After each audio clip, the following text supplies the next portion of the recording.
Hello everyone, this is Pranay Kumar Singh from academy for CSC. आज हम लोग 67वीं बीपीएससी की मेंस सीरीज के अंतर्गत 60 से 62वीं बीपीएससी की मुख्य परीक्षा में जो जीएस पेपर 2 है उसमें पॉलिटी विषय से संबंधित एक प्रश्न को डिस्कस करेंगे। यह जो प्रश्न होगा वह डीपीएसपी विषय से संबंधित है। 67वीं बीपीएससी की मेंस परीक्षा के अंतर्गत यह जो डीपीएसपी विषय है वह बहुत ही महत्वपूर्ण हो जाता है। तो आइए अब हम लोग प्रश्न को डिस्कस करें। तो जो प्रश्न है वह 60 से 62वीं में जीएस पेपर 2 से संबंधित है। प्रश्न है कि राज्य की नीति के निर्देशक तत्व पवित्र घोषणा मात्र नहीं है, बल्कि राज्य की नीति के मार्गदर्शन के लिए सुस्पष्ट निर्देश हैं। व्याख्या कीजिए और बताइए कि वे व्यवहार में कहाँ तक लागू किए गए हैं। तो देखिए, यह जो प्रश्न है इसकी टोटल 4 डिमांड है। इन्हीं 4 डिमांडों के आधार पर हमें इस आंसर को लिखना है। तो प्रश्न का पहला डिमांड है कि जो राज्य की नीति के निर्देशक तत्व हैं वह सिर्फ और सिर्फ पवित्र घोषणा मात्र नहीं है।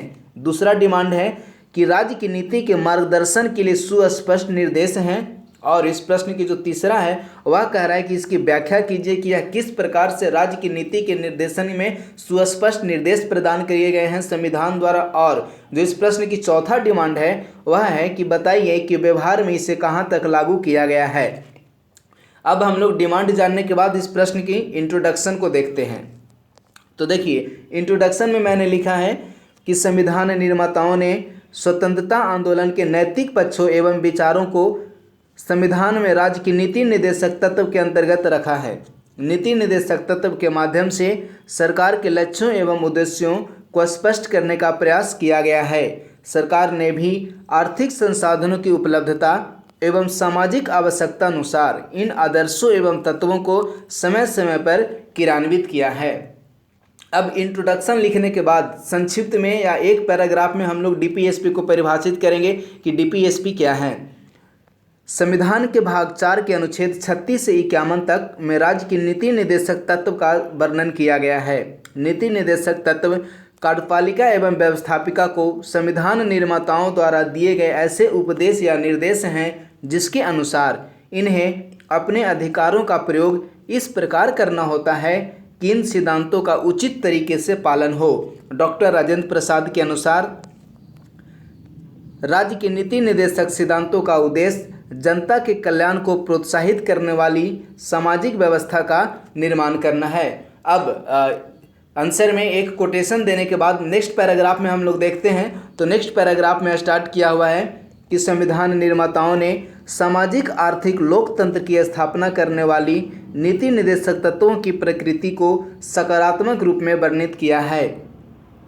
इन आदर्शों को स्वीकार कर राज्य के लोक कल्याणकारी स्वरूप की स्थापना की जा सकती है।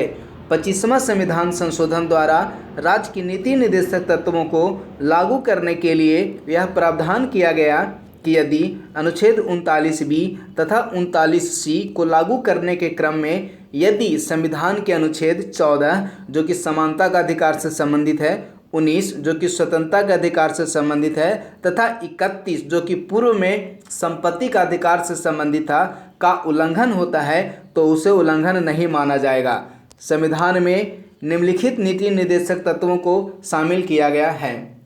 देखिए, एक पैराग्राफ में इंट्रोडक्शन दिया, उसके बाद नीति निर्देशक तत्व क्या है उसे वर्णन किया। उसके बाद अब हम लोग संक्षिप्त में याद देखेंगे कि भारतीय संविधान में कौन कौन से महत्वपूर्ण नीति निर्देशक तत्वों को शामिल किया गया है। यहाँ आप एक काम कर सकते हैं, या तो आप 36 से 51 तक का सारे आर्टिकल लिख सकते हैं यदि याद है तो, और नहीं याद है तो फिर यह भी कर सकते हैं कि इसमें जो जो महत्वपूर्ण आर्टिकल है, जैसे आर्टिकल 40 हो गया, 44 हो गया, 38 हो गया, और उसके बाद फिर जो आर्टिकल 43 है जो कि सहकारी या कोटि 2 की बात करता है, उसके बाद फिर आर्टिकल 39A या 39 का, इन सब जो भी आर्टिकल इंपॉर्टेंट हैं आप उसे यहाँ लिख सकते हैं।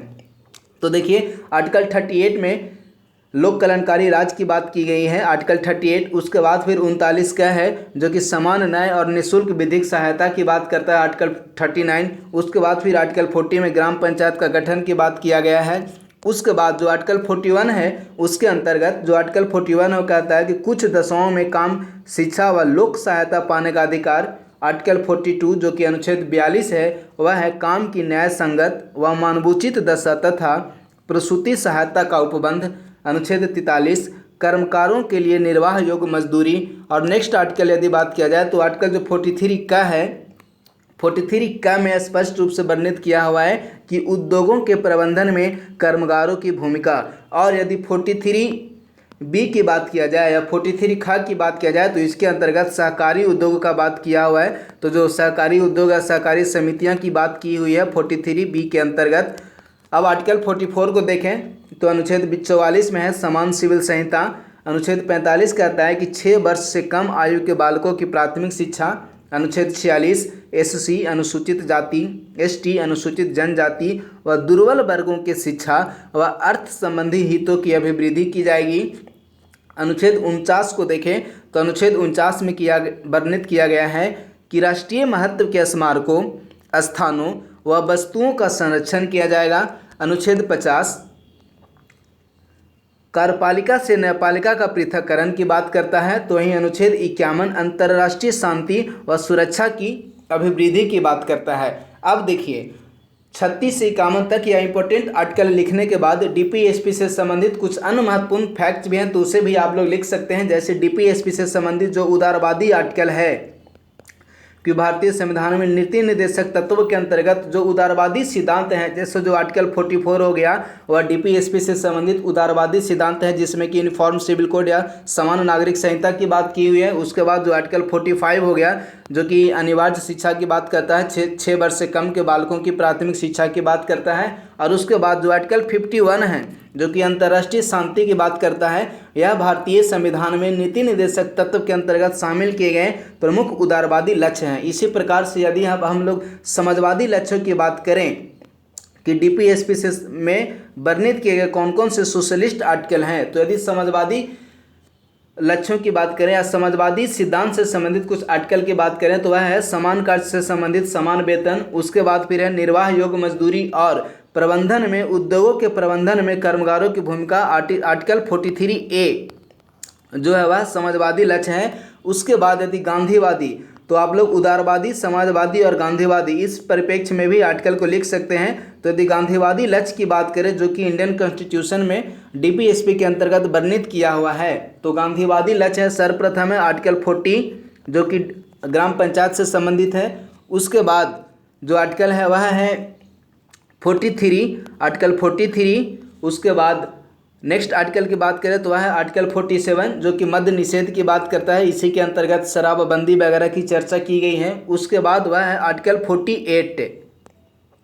आर्टिकल 48 की बात की गई है जो कि आर्टिकल 48 एक्सप्लेन करता है कृषि एवं पशुपालन से संबंधित है। आर्टिकल 40 ग्राम पंचायत से संबंधित है। आर्टिकल 43 सहकारिता या कुटीर उद्योग की चर्चा करता है। इसी आर्टिकल 43 के अंतर्गत जो आर्टिकल 43B है उसमें सहकारिता का वर्णन किया हुआ है। हाल ही में भारत सरकार ने भी सहकारिता से संबंधित एक अलग मंत्रालय का गठन किया है। अब हम लोग यदि डीपीएसपी का वर्णन करने के बाद जो प्रश्न का नेक्स्ट डिमांड था कि इसका क्रियान्वयन कहाँ तक किया गया है, तो अब हम लोग इसका डीपीएसपी को क्रियान्वयन को देखते हैं। तो देखिए क्रियान्वयन के अंतर्गत मैंने सर्वप्रथम हेडिंग दिया है कि नीति निर्देशक तत्वों का क्रियान्वयन। इसमें लिखा है कि केंद्र के साथ साथ राज्यों में समयानुसार विभिन्न सरकारों द्वारा समानतामूलक लोकतंत्र की स्थापना करने के लिए नीति निर्देशक तत्वों को लागू किया गया है। इस संदर्भ में निम्नलिखित बिंदुओं को देखा जा सकता है। संक्षिप्त में 2-3 लाइन लिखने के बाद अब हम लोग सीधा यह लिखें कि किस प्रकार से नीति निर्देशक तत्वों का क्रियान्वयन किया गया है। तो सर्वप्रथम पहला पॉइंट दिया है मैंने कि 73वां एवं 74वां संविधान संशोधन द्वारा अनुच्छेद 40 जो कि ग्राम पंचायत का वर्णन करता है और यह प्रमुख गांधीयन थॉट है। यह जो आर्टिकल 40 है वह प्रमुख गांधीयन थॉट है। तो देखिए इस पॉइंट में मैंने लिखा है कि 73वां एवं 74वां संविधान संशोधन द्वारा अनुच्छेद 40 ग्राम पंचायत एवं नगर पंचायत व्यवस्था को संवैधानिक स्वरूप प्रदान किया गया। नेक्स्ट पॉइंट में मैंने लिखा है कि बालकों के निःशुल्क व अनिवार्य शिक्षा प्रदान करने के लिए 2010 ईस्वी में शिक्षा के अधिकार को मौलिक अधिकार का दर्जा प्रदान किया गया। नेक्स्ट पॉइंट है अनुच्छेद 46 और यदि बालकों की निःशुल्क व अनिवार्य शिक्षा की बात किया जाए तो इसका वर्णन है इंडियन कॉन्स्टिट्यूशन के आर्टिकल 45 में। नेक्स्ट पॉइंट है कि अनुच्छेद 46 के तहत एससी अनुसूचित जाति, एसटी अनुसूचित जनजाति व दुर्बल पक्षों के उत्थान के लिए भी अनेक कार्यक्रम चलाए जा रहे हैं। उदाहरण के लिए दिव्यांग आरक्षण, जो कि संभवतः 4% के आसपास है, 4% या 3%, आप लोग इसे कन्फर्म हो लीजिएगा। तो नेक्स्ट जो एग्जाम्पल है दिव्यांग आरक्षण। उसके बाद है नागरिक अधिकार अधिनियम 1976 ईस्वी, स्टार्टअप स्टैंडअप योजना आदि। आप लोग और भी एग्जाम्पल को इसमें शामिल कर सकते हैं।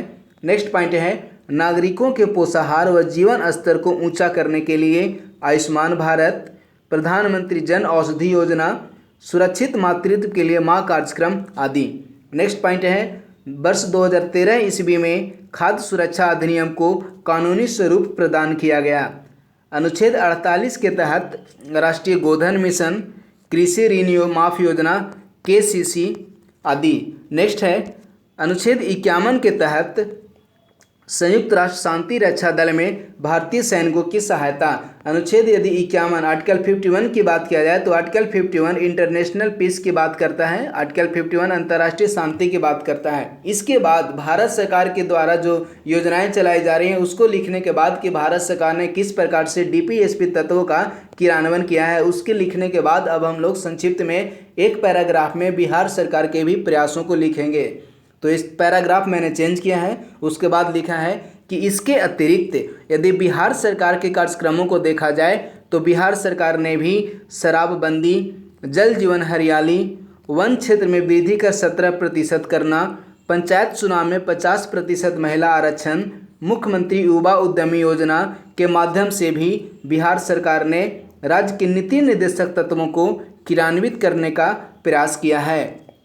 अब बिहार सरकार के प्रयास लिखने के बाद अब हम लोग निष्कर्ष को देखते हैं। तो निष्कर्ष में लिखा है कि उपरोक्ततः यह कहा जा सकता है कि राज्य की नीति निर्देशक तत्व संविधान में शामिल किए गए ऐसे दस्तावेज हैं जिससे सरकार के लक्ष्यों एवं उद्देश्य स्पष्ट रूप से परिलक्षित होते हैं। सरकार द्वारा इन लक्ष्यों को यदि लागू करने में दिलचस्पी दिखाई गई है, परंतु इन योजनाओं की क्रियान्वयन समस्याओं को त्वरित व शीघ्रता से निवारण करने की आवश्यकता है।